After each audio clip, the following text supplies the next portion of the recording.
Sure. Oh, man, I mean, now I gotta say that all over the time. We'd like to thank you for joining our Health Equity June forum. Thank you all for joining us today. For those who are on our online feature on our Zoom, we encourage you to use the raise your hand feature or to use the chat if you have any questions or have any concerns. We have people monitoring the chat. And just thank you guys for joining us today. Please make sure that you are on mute. And we would like to now turn it over to our program manager of our Office of Health Equity and Racial Justice, Karina Limerick. Thank you so much, Raymond. Good afternoon, everyone. It's so lovely to join you all again for another Health Equity Forum. We're always really excited to share with you, to learn with you, and this afternoon is no different. We have a lot of great topics that we'll be discussing this afternoon, so I will kind of step back and get out of the way so that the speakers of this hour can chime in. I would like to thank the team of the Health Equity and Racial Justice Office for all of their work in supporting the coordination of these forums. So at this time, I'd like to introduce you to, for those of you who may not know, for those of you who do, Dr. Gadden, who is our acting health officer. Hi, everyone. Good to see you. Thank you for coming. Turn around for the folks in the back.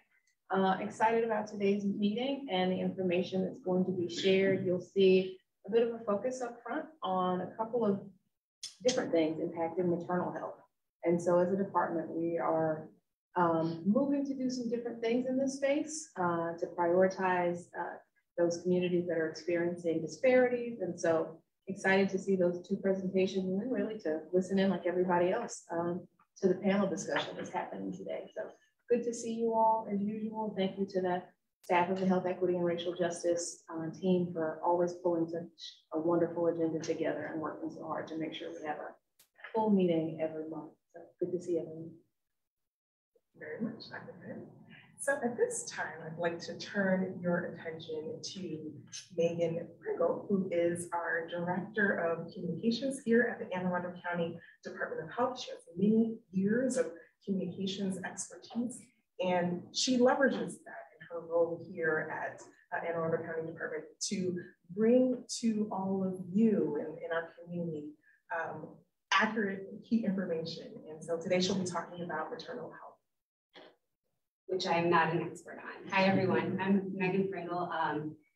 I started at the Department of Health last January, and I know some of you, and I've been to these meetings, but I'm here to sort of talk about the communication side of something that we are pretty passionate about. And we've had a lot of meetings with Peggy Cruz, who is the Director of Family Health Services, and she will likely be talking to all of you about this from family health side of it, the maternal health side, whereas I'm here today to talk more about the communication side. But when we talk about health equity, it makes sense to start to tackle the disparities in maternal health. You know, we hear about this in news cycles, most recently with an Olympic gold medalist dying at 8 months pregnant. Don't hear about that happening very often with white mothers, you know, at all. I can't think of. But when these stories happen, you hear examples of Serena Williams and her 9-year story, and they don't go away, but we stop talking about them. And I think we need to bring it more into the conversation because we can't talk about health equity if we can't address it from the very beginning.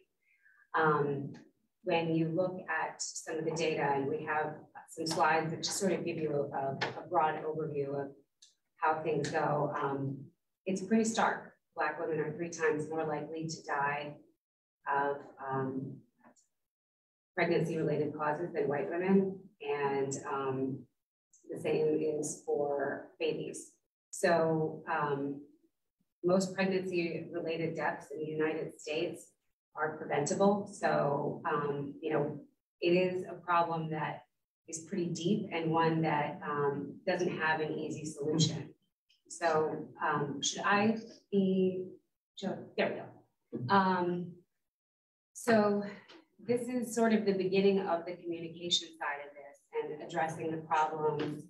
And when you want to address the problem, one of the first things that you have to do is acknowledge it.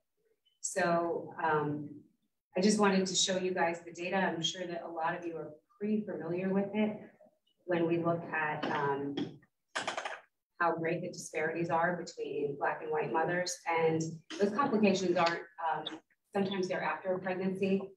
And, you know, from what I've heard talking to a lot of Black mothers is, it's pretty common to have, you know, a pretty awful story or a story where you feel like you're not heard.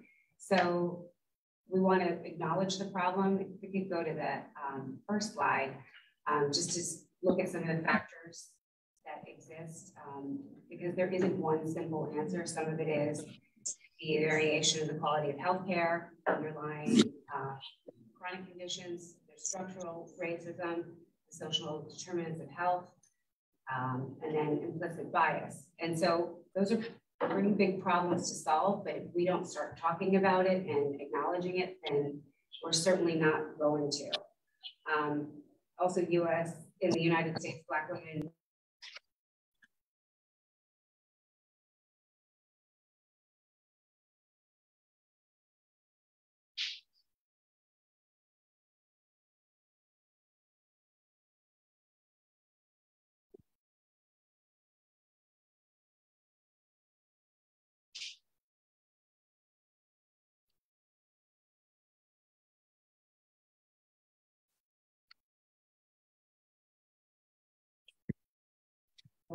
I guess the question is, how do we solve this and what do we do? You know, the big now what?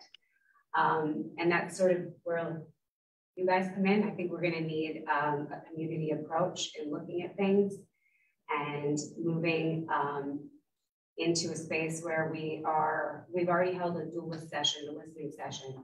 But when we tackle what are we going to do about this, preventing racial inequities means also questioning the systems and the policies that are in place.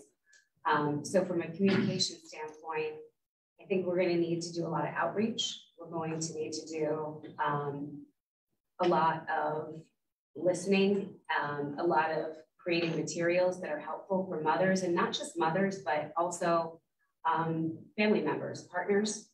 That is another thing that seems to be a very common theme is, you know, you hear from a mother, I was in a situation where I felt like I wasn't being heard, but it took my partner stepping in or my mother speaking up. So it has to be a pretty, a conversation that has a lot of tentacles. We're working on the creation, and it's all very early, with a countywide maternal and infant health task force, a community advisory board, and the public awareness. So where the public awareness comes in, we can go to the next slide.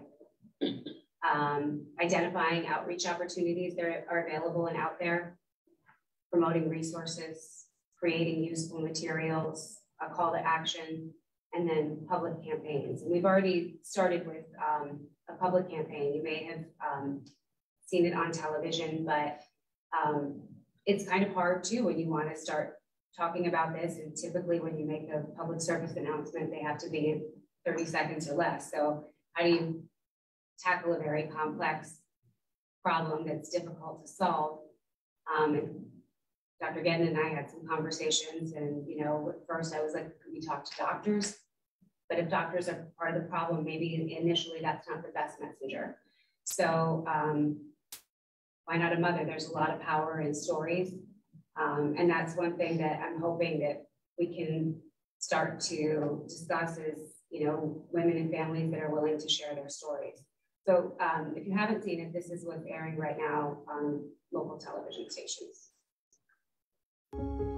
Black women are 3 times more likely to die from a pregnancy-related death than white women. I was almost one of them. When I was pregnant with my son, the warning signs were there, but I wasn't seen or heard.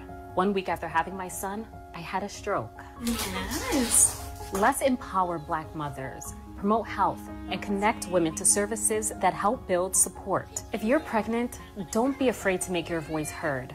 It will cost nothing, but could save everything. That is where we're starting. is with Chanel's story, and we're hoping to get more and more ideas. So as you know, we roll this out, please email me or call me. I think that having this be community-based and community-led is going to make all the difference and be incredibly helpful, especially from a communication standpoint.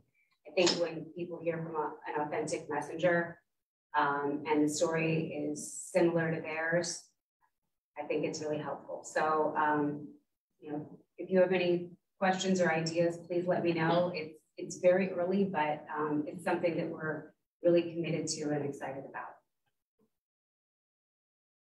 Appreciate your highlighting the maternal health PSA. We're going to continue on with the conversation of maternal health. Christina Dickinson joins us as the Access to Care Program Manager for the Bureau of Family Health Services here at Anne Arundel County Department of Health. And during her time with the department, she's managed the maternal child health programs and helped to create a substance-exposed newborn multidisciplinary review team. So we're happy to have Christina with us to talk about access to care relative to maternal health. Hi, everybody, and thank you for inviting me. I've been with the Department of Health for about 12 years now, and I am the program manager for Access to Care programs, and those programs include Administrative Care Coordination Program, Medical Assistance Eligibility and Enrollment Program, and REACH. And today I will talk about Medicaid expansion for non-citizen pregnant people. But before I do that, I would like to give a very quick overview of what Medicaid is. So medical assistance is free health insurance coverage provided by the state of Maryland to income-eligible residents of the state of Maryland. It's very important to understand that you must meet certain citizenship requirements to qualify for Medicaid. All right, next slide, please. Some of the medical assistance benefits include visits to the doctor, including immunizations, prescription drugs, emergency services, also covered out of state, hospital services, prenatal and postpartum care. Next slide, please. Mental health services, dental care, and as you see, some other services as well. We could go to the next slide. So how do you apply for medical assistance? Our Department of Health's Medical Assistance Eligibility and Enrollment Program assists with filling out medical assistance applications in person and over the phone. Individuals can call the number that's listed here to make an appointment to be seen in person or request assistance over the phone. We do have wonderful flyers that I actually brought with me as well that, list all the services. If you could go to the next slide, please. We have 3 locations where we see customers face-to-face. We offer services at HSB in Annapolis, North County at the Aqua Park Road, and also in South County at the Lula Spot Community Center. Go to the next slide. So now let's talk about the Medicaid expansion for non-citizen pregnant people through the Healthy Babies Equity Act that is happening this year. Until now, pregnant non-citizen Marylanders were not eligible for Medicaid and had to pay for prenatal care out of pocket. Medicaid was only covering labor and delivery costs in the hospital. So the Healthy Babies Equity Act passed in 2022 expands Medicaid coverage for pregnant people who would otherwise be eligible for Medicaid, but for their immigration status. 17 other states, including Virginia and Texas, provide coverage to pregnant people, regardless of immigration status, through Medicaid or other state established programs. This act is intended to reduce pregnancy complications and adverse fetal outcomes and the associated costs with it. So effective July 1, the Maryland Department of Health's Medical Assistance Program will provide comprehensive coverage to non-citizen pregnant Marylanders with income up to 250% of the federal poverty level. This benefit will provide coverage during the pregnancy and 4 months of comprehensive coverage during the postpartum period. Individuals can apply for up to 3 months of retroactive coverage. So if they apply July 1 and they are already pregnant and have been pregnant for 3 months, they can get retroactive coverage for June, May, and fall. MDH does estimate approximately 6,000 non-citizen pregnant Marylanders to be eligible for this benefit in the first year. And we do estimate about 1,500 Anne Arundel County residents to be eligible for enrollment in the first year. Next slide, please. So the non-citizen pregnant individual or a birthing parent will be eligible for the same benefits package available to other pregnant individuals, including physical and behavioral health services, as well as dental and prescription drug coverage without copays. Participants will be enrolled in a managed care organization during the prenatal and postpartum periods. That's important to understand. We could go to the next slide. Individuals have to meet the following criteria to qualify for coverage. This coverage is for non-citizen individuals who do not qualify for Medicaid solely due to their immigration status, currently pregnant, and with income up to 250% of federal poverty level. That's roughly $59,000.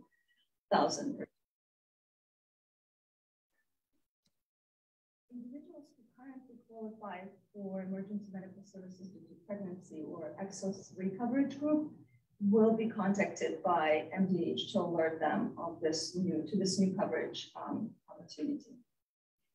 And the next slide, please. So how do you apply for this coverage? There are 2 ways to apply. Customers can call our Department of Health's Eligibility and Enrollment Program. This number listed to make an appointment to be seen in person or to be assisted over the phone. They can also call Maryland Health Connection, and they can call the call center. We created a wonderful flyer, and Megan created a wonderful flyer for us that advertises this coverage opportunity. And this is a consumer-facing poster, basically. So feel free to take some with you.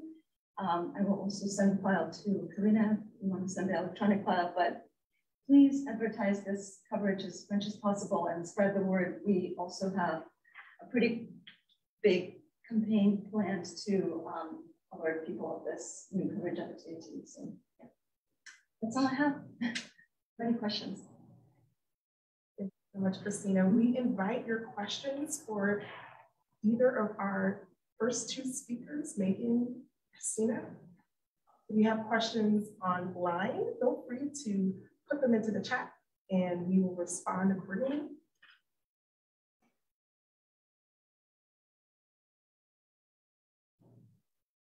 If you'd like to know more about our maternal health PSA campaign, or if you'd like to know more about our Access to Care programs, feel free to reach out to us and we will connect you to the appropriate staff members here in the Anne Arundel County Department of Health.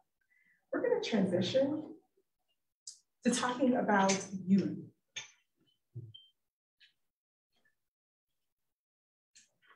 So today's panel discussion is centered on youth and youth engagement, and we have several panelists joining us today. We're really excited to have members of our community as well as individuals representing other organizations here in Anne Arundel County. So I'd like to introduce our panelists today. First, we have Pastor Cheryl Menendez. She is the founder and pastor of Light of the World Family Ministries in Glen Burnie, Maryland. She's also the executive director of Restoration Community Development Corporation. She has developed many partnerships with Anne Arundel County Public Schools, the City of Annapolis Mayor's Office, Anne Arundel County Health Department even, and a myriad of other organizations here in Anne Arundel County.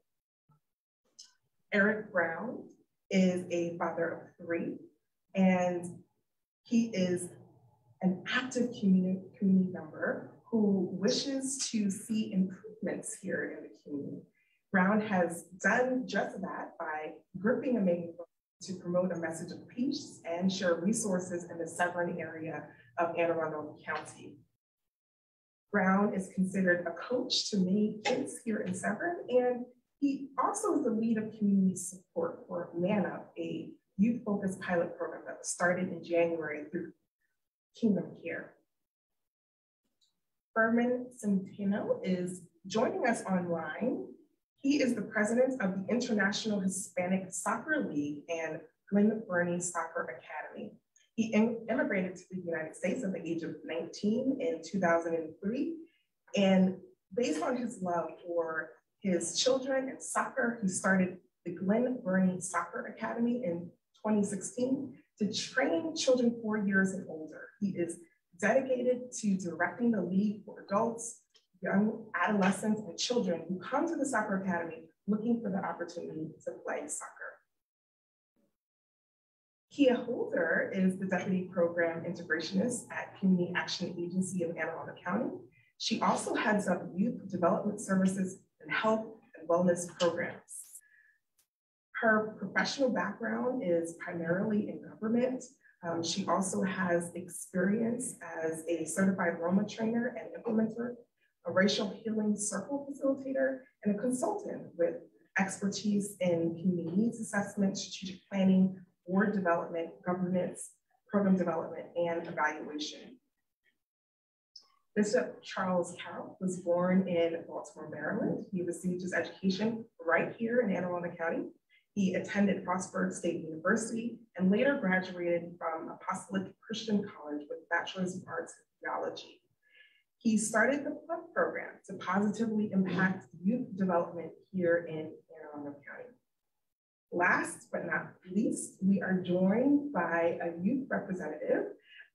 He's actually the son of Eric Brown, and we're so delighted to have him with us. His name is Amari Brown. He's 15 years of age, and he's a current student at Meade High School.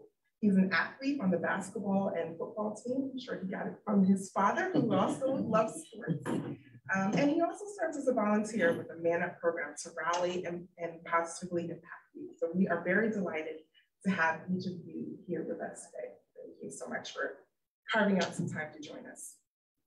So I want to frame our discussion. Go to the next slide, please.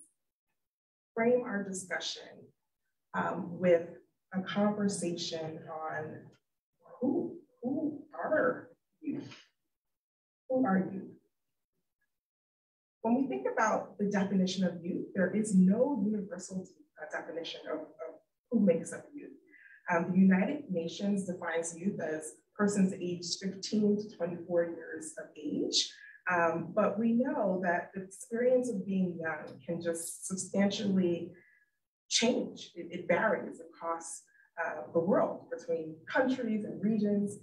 And so when we think about our conversation today, we're really centering on youth in recognition of their creativity, their innovation, and their capacity to make change happen here in our world. So I wanted to share some facts with you around Generation Z. You may have heard of that. Generation Z, or Gen Zers, or even Zoomers, are persons aged 10 to 25 years of age. They have emerged as a population increasingly worthy of our attention.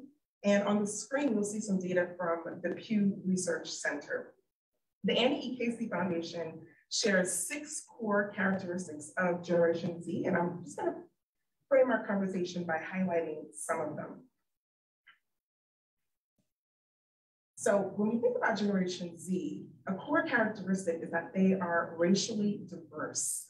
So Gen Z, when we think about this data on the slide, the data tells us that among 18 to 24-year-olds, 53% were white, 23% Latino, 14% Black, 6% Asian, 3% comprise 2 or more race groups, and 1% are American Indian or Alaska Native.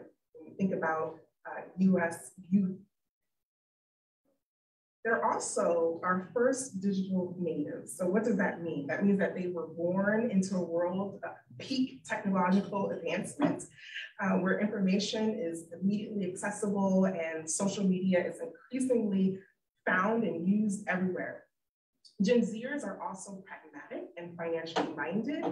And if you click on Click on the screen, you'll see that our Gen Zers are also well educated. This is an animated slide. So the next, thank you. The next graph here just talks about how our Gen Zers are educated. They're enrolling in college. When we think about Gen Zers, there are also many factors that contribute to their mental health challenges. So mental health challenges are a characteristic of the Generation Z, which has also been referred to the loneliest generation based on endless hours spent on online, which can foster feelings of isolation and depression and less time truly developing meaningful relationships. Many young people also fall prey to the compare and despair trap that social media presents.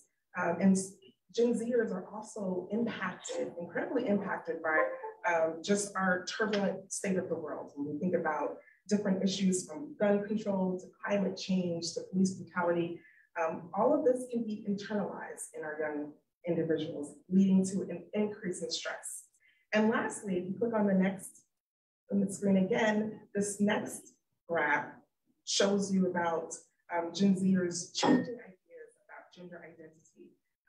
This month is, we're celebrating LGBTQIA2S communities. And so when we think about Gen Zers relative to that, they are on the front end of making changes around gender identity. They're most comfortable using gender neutral pronouns. And they're most comfortable really just knowing people who prefer themselves using gender neutral pronouns as well. So we certainly need to work collectively and actively to ensure that youth voices are heard because they do matter. And when we start our conversation, let's think about the fact that Gen Zers are still growing up. And for many of them, as they continue to come of age, early signs do indicate that they will recognize and embrace their responsibility to really shape a more equitable future for all of us. So really excited to get started with our conversation today. And I want to start with some rapid fire questions just to warm us up here. And so for all of our panelists, in 1 to 3 words, if you can share what youth well-being means to you, and I'll start with Pastor Cheryl. If you can just share in 1 to 3 words what youth well-being means to you. Mental health. Self-esteem. Confidence. Better decision-making skills.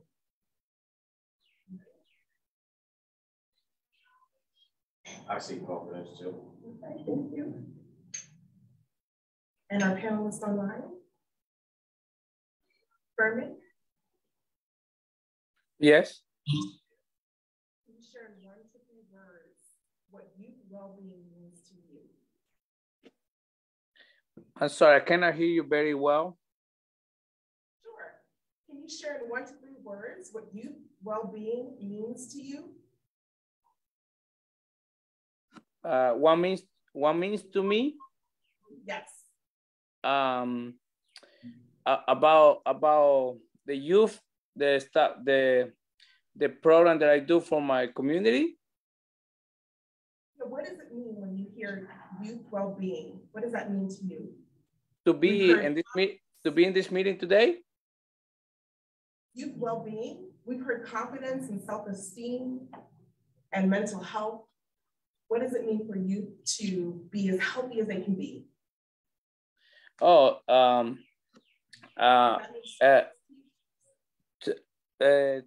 to be helping the youth around here. It means to me opportunity to try to help all boys, all kids to be focused, to keep them doing something good that can change their direction, where the life is gonna go, because we believe when the boys turn at the age of 12, 13, or 14 years old, that's a lot of, it depends what they're gonna do on that age. That's depends what kind of life they're gonna have. So for me to be working with the boys, with the youth program around here, it means something big. It can make a big difference on everybody's life. Thank you, Herman. So I'm hearing mentorship is a big part of youth well-being. So the first question centers on you're just painting a picture for us on the major problem that you've been addressing with and on behalf of youth in Anne Arundel County. Start again with Pastor Cheryl. Well, actually, I've been doing this about 38 years and have an MOU with Anne Arundel County Public Schools, and I have actually 6 schools that I actually work with. One of the major things that I have seen has actually been the change that COVID has brought. When we look at very quickly our Surgeon General for the United States of America, he's actually identifying that one of the biggest pandemics or the epidemics that is taking place has been a result of COVID, and that was loneliness. And loneliness then brings on other issues and challenges that the children, I don't like the word challenge, so opportunities of growth, and it is a public health crisis that he actually says is taking place. So I'll just stop there. Well, I think I'll piggyback on what Pastor said. We are being cognizant of the after effects of COVID as well, from the social isolation, along with some of the trauma and ACEs that were not addressed before children even sent home, not to mention some of the things that when they were at home, you know, you don't know if they were at home in situations where there was violence. You don't know if they were at home being caretakers for other children, if their homes were safe, if they had food. And so for them to be isolated in those situations for over a year and then brought back to school without any mental assistance or addressing those, and those children are now being identified as the troublemakers, or, you know, the ones that can't hold attention, or they haven't had time to be evaluated to determine the after effects of that. And so we are transitioning to operate from a trauma-informed frame in all the programs that we have going forward. Can I just ask you to unpack ACEs? I heard that key word there, and for those of you who may not be familiar with that acronym. Right, it's the adverse childhood experiences. So it's the things that you experience as a child that can negatively impact you as you grow and what you become an adult. And continuing on with the question, you can paint a picture for us on the major problem that you've been addressing here in Anne Arundel County on behalf of you. Well, the problem we're covering is most of them we're trying to stop the gun violence in the neighborhoods. So it's like we do more than just the gun violence, but that was our main goal, to stop all the violence. We're just seeing starting from the youth will really help that. So we've been doing different things, trying to engage the community and all that. So like I said, gun violence, and like I said, there's other things we do, but gun violence is the main problem we're trying to stop. Before we get to Bishop Carroll, Mari, would you like to add a major problem that you've been addressing here in county? I say the major problem in our community is the violence with our peers, and I feel like it's leaking into the schools and stuff like that. Like the violence started coming into the schools.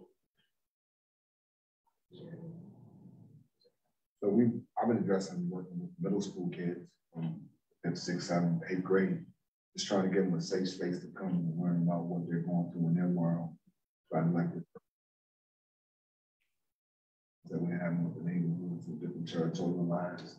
So basically just trying to help them make decisions, because I feel like that the guns are always going to be our kids make better choices. So just listening to them and not telling them what they need, but listening to them getting in their world is like the gym. See, it's learning a lot from them and some of the things, the challenges that they're faced. So just and listen to them talk about the service now. Sure. So that's basically what I'm trying.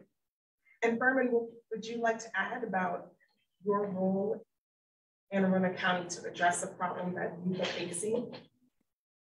Yeah, when we started doing this, when I opened this academy in 2016, I opened it for my own kids, for my sons. I got four kids, and I started to do it for them because they were getting like 5 years old, and I know they need a place where they can go and play soccer. My community is soccer is the sport that everybody wants to practice. But then we start to see something, the kids were starting to grow up, and when they were getting to that age between 12, 16 years old, that's when the problems start to come to these boys. Instead of they going to the street or be doing things that we're not supposed to do, we've been focused and keep them on a soccer team and try to help them to get good scholarship, things like that. So try to explain to them they can go to school, go to high school, and soccer can give them a better opportunity to go like a college or something like that. So it's been one of the part we've been addressing, try to keep them focused, keeping them doing something healthy like a sport. I know everybody loves soccer. I think that's the keep them focused on something good until they get to the age when they really pass this difficult age, when the kids start from 12 years old to 18 or 20 years old. That's the dangerous part of their life, if they keep doing things they're not supposed to do it. So that's what the life's gonna be, but if we keep them from that period of time focused on doing soccer, so I think we're saving a lot of good kids, a lot of good boys. We're giving to the kind of better person, Thank you, Furman. So I'll start this time with you, Bishop Carroll. Can you share what services and resources your organization offers for youth, and also how your organization engages with youth and community? Well, we do a lot of grassroots stuff. We started a program for Kingdom Care for the farmers. We was trying to get into the schools, but with COVID, the schools was closed down. So we started in Steel Meadows. So we did community engagement, door to door, recruiting kids in one community, and I got a lot of kids out of Steel Meadows, and I didn't have any other place because I had all the kids there. So we meet at least 3 times a week. Group therapy is talking to them, also with Bill Judge, just like the ministry of presence. So they call me now. It's not lecture based where we sit in the room talking all the time, but we get out, we go to places, we expose them to college trips and stuff like that. And just having a positive black role, like a lot of these kids don't have fathers, a lot of them come from single parent family homes. Being a victim of gun violence myself is my passion why I do what I do. So it's like a group. And so now they call me because it's fun. They do listen, but we also got to do fun stuff too.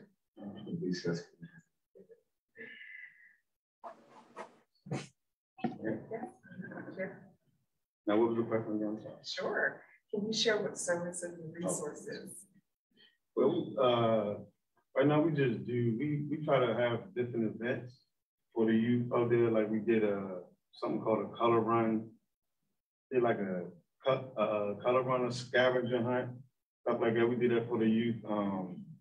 Also, we like through Kingdom Care, they offer different things for pregnant teens, teen moms, and stuff like that. So different things. And I always been a part of the neighborhood. And I love kids, so I got it from my mother. So I love kids. I always been all the kids in the neighborhood know me. I try to like if I before we even start the program, but if I see them doing wrong, I'm gonna say something to them about it. Just try to point them in a positive path and stuff like that. And I'm big on sports, like y'all know. So I've been coaching some of the kids in the neighborhood, a lot of the kids in the neighborhood. I haven't been a head coach, but I always be like somebody on the side that probably like assistant coach and stuff like that. So I got the name Coach Eric sometimes. Some of them call me, they call me bald head a lot out there. Kids be funny, but we do different things for you. Like we're trying to get do a couple more things. Like we're trying to put together we'll call it a peace ride, where we get everybody we can to get together and ride bikes. So we'll be posting that soon when we come up with a date. We're trying to get bikes donated and all that. So this is what we do. A lot of things, try to do positive things for them to see positive. Yeah. Mari, would you like to share one of your experiences working with your father and Maynard? Programs that we have in our community is the Man Up program, like you said, and the activities that we do for the kids, the color runs, the basketball games. I feel like it's bringing some peace to the community. I was saying like the few neighborhoods come together, watch the basketball games. So there's healing power in sports, I'm hearing. Yeah, can you share what services and resources your organization provides for you and how you So we are, today is actually the last day, so I do apologize, I'm a little distracted. We are doing a theater-based enrichment after-school program. We do it Mondays and Tuesdays. We provide transportation, so I drive the van and I go pick the kids up. And we have an external theater company that is teaching them, of course, the fundamentals of theater, how to write plays, things like that, but embedded in it is different activities and curriculum that's really teaching them kind of self-esteem, how to speak in public, skills that'll be beneficial to them in the long run. Tomorrow is our final day, so we're doing our final performance. We are about to kick off our Safe Spaces program, which will be a trauma-informed mentoring program. We are collaborating, trying to get a partner now. Would it be a peer-to-peer? And something that, and I apologize, what's your name? Bishop Carroll said that really resonated was we want them to be able to speak for themselves. One of the mistakes, unfortunately, we made with the theater program was we thought, oh, this will be so great. We'll provide this to them. They'll have exposure. Half the kids coming in like, I don't want to do this, it's boring. My mother made me come. So we've had to combat that. So I sat them all in the room one day and I said, okay, you guys tell me what's fun for you. What would you like to learn? What would be interesting to you? And so what we're going to do is every week we're going to do it peer-to-peer where they get to come in a room and kind of discuss whatever's going on, whatever topic is important to them. We'll have a licensed social worker in the classroom be able to facilitate that discussion and kind of identify if there's any intervention that needs to be done, recommendations for mental health with the families. And we're going to be doing that in Annapolis, and then in South County, we're going to do a component of it just for those residents, because we recognize that even though we're the community action agency for the full county, we're very Annapolis focused. That's somewhat by nature. We provide transportation. It's easier to get kids from Annapolis, but we have youth that are all over the county that need help just as much. And so we're going to start expanding our reach next out to Brooklyn Park, Glen Burnie, and then Odenton area, so that we make sure that all the children have access to things to do. We are doing an activity called Each One Teach One. I believe it'll be July 17th at Asbury, where we're going to expose the children to career opportunities that don't require college. The big push, and it's not to say that children shouldn't go to college, but there are children that might not want to go, college might not be for them. And so we want to expose them to ways that they could be successful, make money, which it seems to be their goal. They want to be rich, right? But it doesn't always require the things that they've been taught or that they see, that there are other ways that you can make money. And so we invite people from the community that have been successful business owners, electricians, people who have certifications to come and talk to the kids about their path and then how they can transition to, maybe if that's the line that they want to go, how to explore it. And we partner with Anne Arundel Workforce Development, give them apprenticeships and things that they need. And then lastly, we are hosting an situational awareness training. The Global Peace Foundation is a recipient of a FEMA grant, which they've extended partnership to us. And so we'll be training everyone that works with youth. So of course, I'll be extending the invite to you all to come and learn about the risk factors, things that'll help us identify targeted violence. So things that maybe conversations that children have that we might not be able to catch on keywords, and then to learn about resources and problem solving skills to assist them as they go through those journeys of different areas of violence. And so we'll be having that on July 11th at the Severance Center. You're welcome. So let me just first start with, we started this because Dr. Gabor Mate identified that the biggest, what we have, as again, I don't like the word challenges, but opportunity for growth, is that all of our students, everyone who's born, was born with the need for connection and attachment. It starts in the womb. And so we're basing what we do based upon that piece. One of the things that we see, because when you're talking about babies, they actually can hear what's going on. If they feel certain things and when the child is born. So those are kinds of things that we try to identify. So we do our ACEs program. I'm a certified state ACEs trainer. We do Strengthening Families. We just completed a Strengthening Families program for the children and the families. We do cooking. They have their own garden, which is provided for us through Parks and Recs, and they grow potatoes, they grow lilac, they grow, you name it, they do it. And they can even bring it in and cook and eat some of that because the children can cook as well. We also have our own food pantry. I'm a Maryland and Anne Arundel County food pantry. So we provide, and we have been even before COVID for 4 years that we provide groceries. So the children actually come and help. And they bag. In fact, when I left office, they were bagging for tomorrow. So we do our programs that are year round. We use evidence-based programs, BOCFN, ARISE. We also have a reading program. We do tours. We have bicycles actually in our office that the children can have. We actually have, what else? We have a whole plethora of things, books that they can read. They have access to even do counseling. If they are seeing an actual counselor, we have a room where they can actually go in and actually the counselor can talk with them as well. We have a computer lab. So they have been doing their own bios. They have been making, if you come to our office, you'll see these pictures where we took a picture of them. They have a book that they read, and then that book, we make a picture out of it, and it tells whether they want to go to college or what it is that they want to do. We use all, as I said, evidence-based practices. And one of our, because we have 2 adolescent clubhouses, but we also have schools. So we just met with one of our teachers for Brooklyn. We have access to the school campus. We can go on. I have an MNU for them. And Anne Arundel County Public Schools at my location in Brooklyn actually made that before COVID an actual school. So they brought students in every day, and the school bus would bring them. They brought in a principal, an actual person who was the actual person for that campus, and 4 teachers that they brought in. And when COVID started, we had to stop it because we didn't want the mixture of what our children were, and then they were bringing the students in from 3 different schools that was taking place.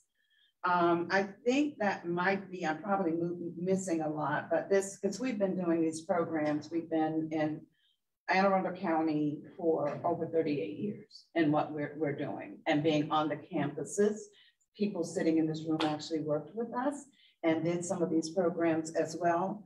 But the Strengthening Families has been the big one. We do tobacco, we do drugs, substance use, you name it. We've been blessed to be able to do that and be successful and walk the communities. That's what we do. We walk the streets. I call myself and our team, I have the best team in the world, streetwalkers. So every Thursday, I'm at Lindale, no, not Lindale. We're in Laurel.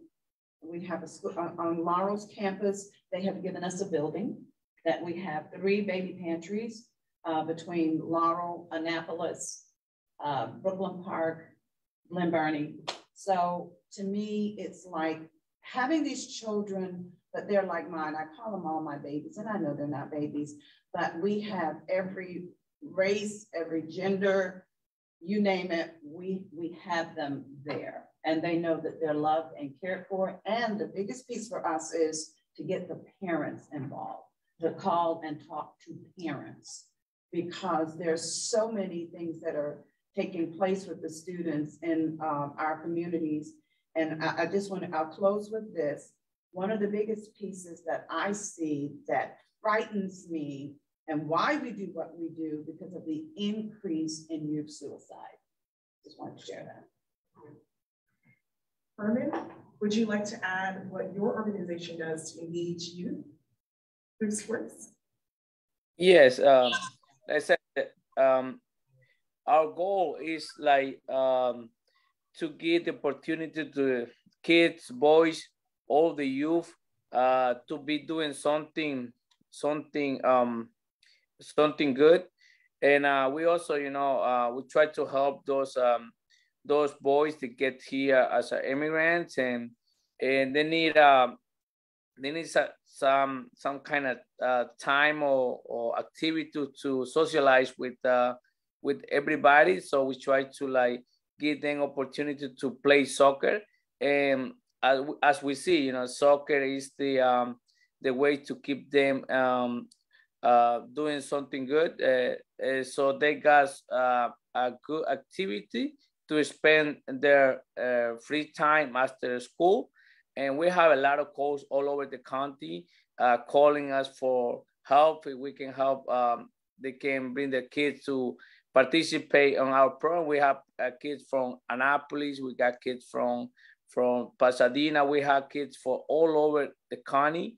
And and we are the only group that like Spanish, and we speak Spanish. And so a lot of the family doesn't have maybe that have problem with the language. There is other clubs around the county, but those clubs are more focused on really like competition. And we are focused on competition, but we are also open to socialize and get their kids into a program that where even they not speak English, they can still come and understand, because a lot of our coaches, they have both language. They do English and they do Spanish. So it's like the program, they help Spanish community, but we also have all mix of different, we have like all different people from different countries, even from Asia or different countries. So we focus like to keep the youth and doing some type of good activity. Thank you, Furman. In thinking about the summer months here in Anne Arundel County, what concerns for you do you see on the horizon, especially as we think about the next couple of months before the start of the school year? Anyone can chime in here. I really feel like let me just take, for instance, when I first moved here, I lived in Annapolis until my husband's death. What I see when it gets hot, then there's a plethora of stuff that starts. But I also see when you're looking at different communities, you have to know the communities, because a lot of people are related. And you don't really realize that I didn't know until I got educated in Robinwood. And I've been down there for about 19, 20 years now.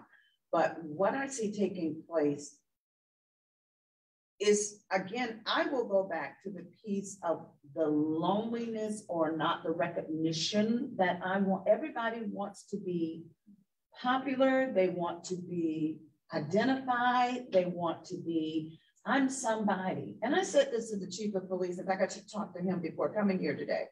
One of the pieces that I see is sometimes we see a lot of violence that takes place because of the fact people don't feel recognized, or the word that I hear on the street is, I'm disrespected to a degree. And so I'm just saying sometimes what we think, and when I saw you even with the Generation Z, X and all, I'll be very honest, I don't think that's the real direction anymore, because our world has changed so much. And I think we don't know how to be kind to people. And just, when I'm out in Robinwood, they're my sons, my whatever, they look out for me because I don't disrespect them. They're men. Make them feel like men. if I'm making any sense. I just wanted to share that because they will. And my husband and I did this together all of those years. We never had one issue. Never, ever. And I haven't until this day. Just be kind, be nice to people. And this is what I want. We don't listen to people. We're so busy trying to give them what we want rather than what they need. That's just me personally. Would anyone else like to address this particular question? One of our concerns, we talked about doing summer programming, was that just the kids are going to be left on their own. You know, the parents are at work, and I remember being a single mom and how expensive it is, right? To make sure that your kids are somewhere safe, especially if you have a lot of kids. And surprisingly, a lot of our parents have multiple children, more than, when I say multiple, I mean like 5 and 6 and 7, and they vary in age. So right now our program is catering to children that are between 8 and 13. It just worked out that way. That wasn't really our intention. But they have siblings that are 5 and 6. And that was one of the things that the parents said is there's nothing for my younger children to do. So even if you come and you take my older kids, what do I do with the younger kids? So, you know, it's the lack of activities for all of the ages of children that need to be supervised, but something that's affordable or free and has transportation, because that's the other barrier. We may have it, but if they can't get their kids to it, then there's no purpose in having it. Other concerns that you'd like to? I would piggyback what she was saying, the kids that are not going to be able to get at camp. And then the time after camp, because camp runs like school. Most of the violence is being driven in the evening where those kids do. So I'm trying to work after the summer camp to deal with the kids when they're prime time. That's when there's so many kids. Especially now, you see kids like everywhere. Yes. And they're out late at night, 9, 10 o'clock. When we was coming up, we were in the house 7:30, 8 o'clock. Now these kids out. So my concern is the prime time hours. What do we do with those kids? And I was, it's about the same thing, like it's idle time in the summer for these kids. Like we trying to, like even with food insecurities for some of the kids out there in the neighborhood, we're trying to put stuff together for that. I know Anne Arundel County supplies, I believe they supply like free lunch that comes, a bus or a van or something that comes out there. So we're just trying to get more stuff for that and make sure these kids are fed and things like that. And we just like all through the summer, we're gonna be doing events. We're just doing stuff like fun event, some educational things, you know, also. So can I make a comment? Sure. My biggest concern, especially about Annapolis right now, I love the whole county, but they're my babies, especially in Robinwood. That whole center basically has shut down. Okay. I'm very emotional about this. So if there's nothing for them to do, we run our program in Annapolis at the clubhouse. We built a room thanks to the help of the health department. It's beautiful, beautiful room. But that's only open 3 days a week. Okay. I've been asked to do something for the funding is not there, and we don't have the support. For instance, just before COVID, we built the first music studio and housing in Anne Arundel County. Well, it sits in the state, but we can't get it open because we can't find anybody who's willing to do the music program. We had someone and then they stopped. Music drives children. It's creative. It's a way for them to do podcasts. It's the way we even built a sound booth. We had some people from Anne Arundel County come in and do all of this for us. So if you create an environment, you know what someone said, build it and they'll come. If we had that environment and we had, there's things that are placed in other communities, which I'm not going to say, but I stay in trouble. I'll tell you this all the time. I'll tell anybody that, y'all know me. But if we had that in Annapolis, in Robinwood, there is a huge gym. There's a computer lab. There's so much there that can be done. But do we have the money, the funding to do it? And I volunteer my own funds to do a whole lot, I promise you. But we need it to keep those babies off the streets. Thank you for that. So we've heard a lot of the concerns here. We've also heard a lot of the services and supports that are available, and we want to continue amplifying the message around those services and supports. So I encourage you to, if you our online viewers have knowledge of services and supports that we can share and amplify here in Anne Arundel County, please feel free to connect with us at healthequity@aacounty.org. We want to make sure that we shine a light on what is available and also continue advocating for the needs of youth here in Anne Arundel County. Considering the time, I want to encourage you to share your comments and questions with us by email at healthequity@aacounty.org. I would like to thank all of our panelists today for joining us for this rich conversation around youth. We've heard about the services, we've heard about the needs. Let's continue to work together to support this very special population with so much capacity to change our world. If we share our power and provide the resources for them to do that. I would like to bring your attention to an event that is happening right now. You've heard a lot about gun violence, right? Especially as it relates to youth. If you'd like to continue the conversation, we invite you to show up at today's community meeting. It's going to be held right here in Annapolis. We also want to hear your thoughts about community violence here in Anne Arundel County. There's a survey that has already been launched. If you'd like to provide feedback on that survey, it's I believe it's about 5 questions. It's a very short survey.